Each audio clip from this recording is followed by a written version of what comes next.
30번 기체 크로마토그래프의 충진물에서 고정상의 액체가 있을 때 구비 조건에 대한 설명으로 옳지 않은 것은 어떻게 되어 있습니까? 라고 했죠.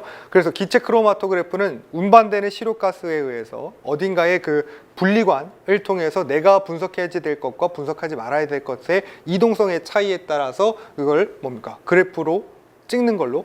네, 그래서 HTEP 했던 거 기억하십니까? 흡착능, 그렇죠? 그거의 어떤 구비 조건에 대한 설명으로 옳지 않은 것 해서 나머지 건 한 번씩 읽어보시면 좋겠습니다만, 사용 온도에서 증기압이 높은 것이어야 한다. 증기압이 높다는 얘기는 그 지금 있는 시료가스라든지 하는 대상 물질 같은 것들이 증발하기가 용이하죠. 그래서 증발하기 하지 않게 하기 위해서 증기압은 낮은 것이어야 한다라는 것과, 분석 대상 성분을 완전히 분리할 수 있어야 하며 화학적으로 안정해서 다른 물질과 반응하지 않아야 하고 성분 자체가 일정해야 된다라는 어떤 도덕적인 얘기하는 거죠. 그렇기 때문에 정답을 2번으로 찾아내시면 되겠습니다.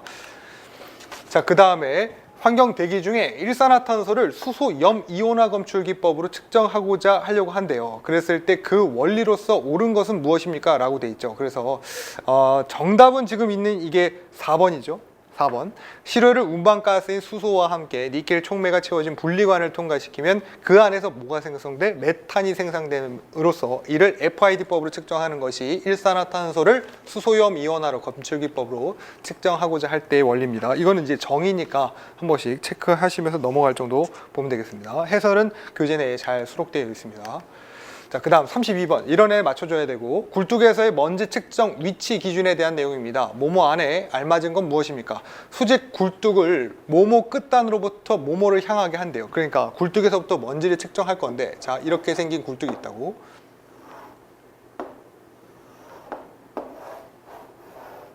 이때 우리 여기다 측정공 같은 거 뚫을 거죠.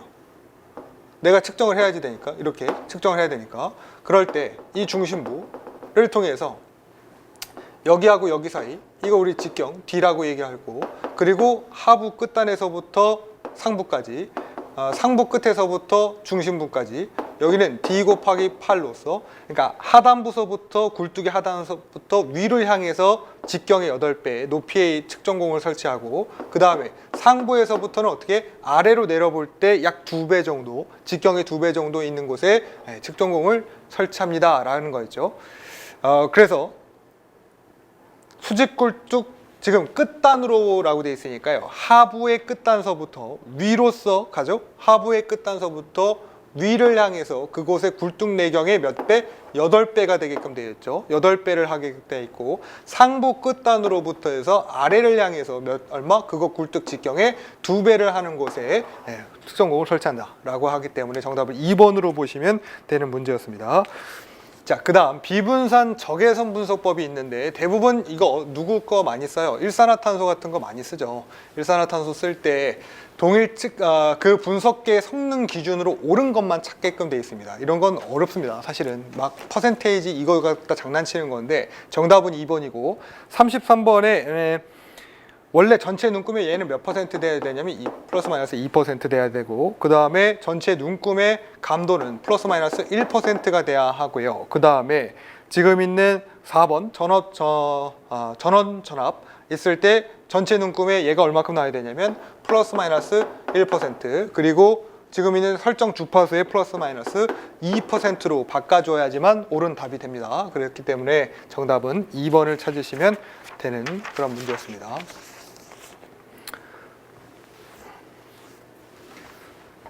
자, 그 다음에 34번. 다음은 환경 대기 중에 있는 시료 채취 방법에 관한 설명입니다. 시료 채취 위치는 주위의 건물이나 수목 등의 장애물이 있을 경우에는 채취 위치로부터 장애물까지의 거리가 그 장애물 높이의 2배 이상 해야지 되겠죠. 2배 이상 또는 채취점과 장애물 상단을 연결하는 그 직선이 수평선과 이르는 각도가 30도보다는 낮게끔 해야 합니다. 그래서 정답을 3번으로 보시는 그런 문제까지 확인하실 수 있겠습니다. 그래서 그 중에 환경 대기 중에 시료를 채취하는 방법 은 지금 있는 이 문제 이외에도 위치를 선정할 때 고려해야 할 사항들이 이렇게 있어요. 특히 뭐 이런 거 있죠.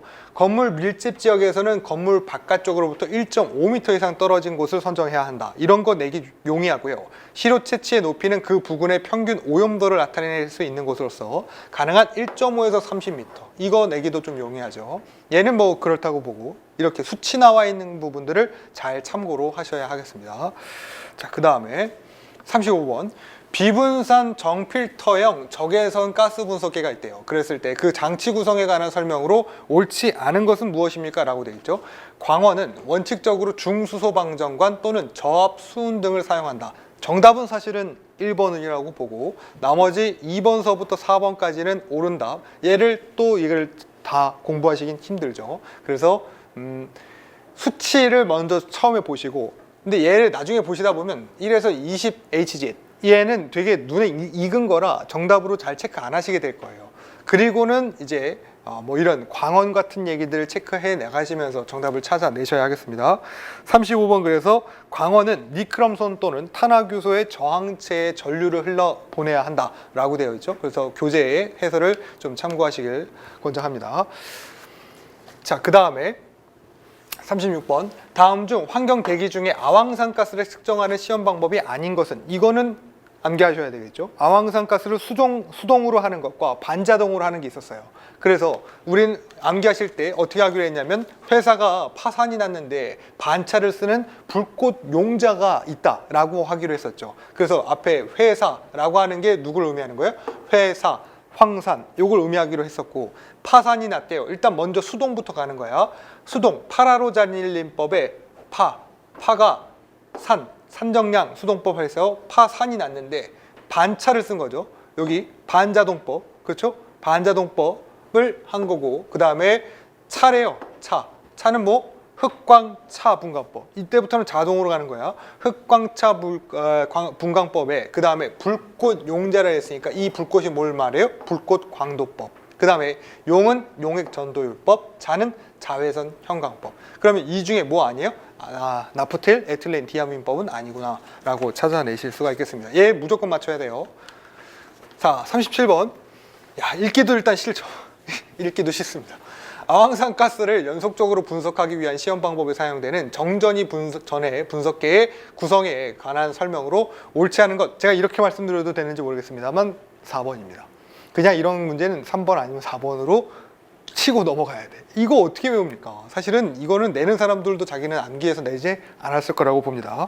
얘는 정답은 37번은 2번이네요. 작업 전극은 전해셀 안에서 이렇게 돼 있는 부분에 왜 이렇게 돼 있는지가 교재에 설명으로 나와 있습니다. 참고하시죠.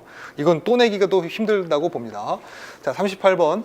굴뚝 배출가스 중에 시아나수소를 피리딘 피라졸룸법에 의해서 분석을 할 때 그 해당하는 방해 성분으로 가장 적합한 것은 할로겐이죠. 할로겐 및 황화수소라고 찾아내셔야 하겠습니다. 나머지 거 읽어보시고 그 다음 무조건 암기하셔야 되는 거 하이볼륨 에어 샘플러를 사용해서요 외부로 비산되고 배출되는 먼지 농도를 측정하려고 할 때 풍속의 범위가 이만큼 그 다음에 어떤 10m/s 이상으로 불 때의 전 채취 시간에 이게 중요한 거죠.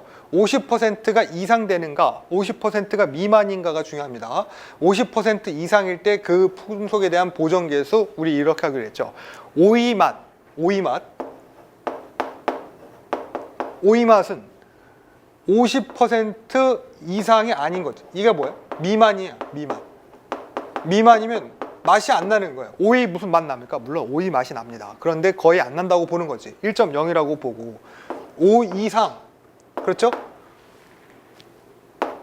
5 이상 이건 이상이야. 이상 되니까 얘보다는 맛있는 거야. 거의 맥맛이었는데 맛있다고. 오이시 이러면 맛있다는 얘기 아닙니까? 그때는 1.2라고. 이해돼요? 1.2. 그래서 정답 2번으로 찾으시면 되는 거고 나머지 거 보시죠. 물론 풍속의 범위 관련해서도 문제가 잘 나옵니다만 풍향의 범위에서도 잘 나오기 때문에 풍향과 풍속 둘 다 알아두셔야 되겠죠. 주풍향이 90도 이상으로 변할 땐 보정계수 1.5 해줘야 되고 45에서 90도로 변할 때 1.2, 45 미만일 경우에 1.0 이렇게 해주셔야 한다는 거. 그래서 기억하시겠지만 우리 일본 직구 112, 459, 45 미만 못하더라 이렇게 하는 거야. 그죠? 일본 직구 1.5죠. 1.5 일본이라고 부를 수 있어요? 일본에 직구했어. 일본에서 직구했는데 112,459. 그래서 일본에서 직구하는 건 전부 다 내가 하나씩 사온 거잖아요. 112,459 돼요? 112,459 했는데도 불구하고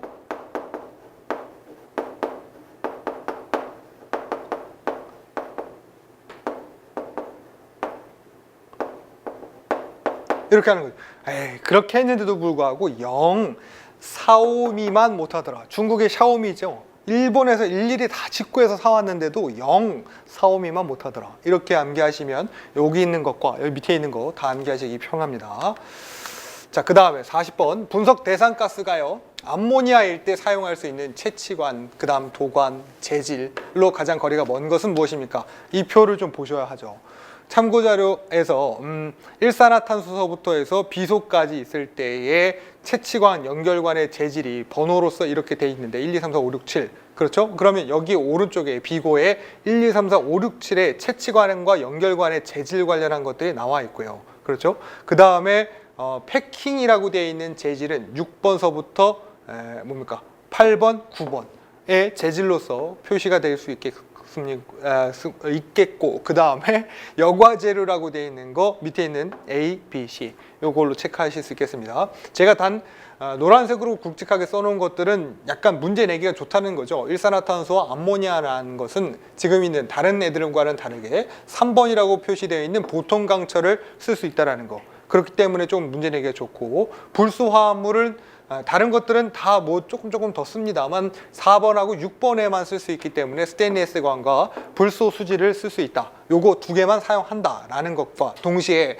여과재료 자체가 얘는 하나만 쓸 수 있죠. C라고 되어 있는 거 카보런덤 요거 하나만 쓸 수 있기 때문에 요 정도 정리를 좀 해두셔야 하겠고요. 그 다음에 일산화탄소였죠. 우리가 암모니아였네요. 암모니아일 때의 도관, 채취관과 도관의 재질로서 가장 거리가 먼 것은 무엇입니까? 라고 돼 있을 때 뭐만 없어요? 7번만 없죠. 7번이 뭡니까? 염화비닐 수지.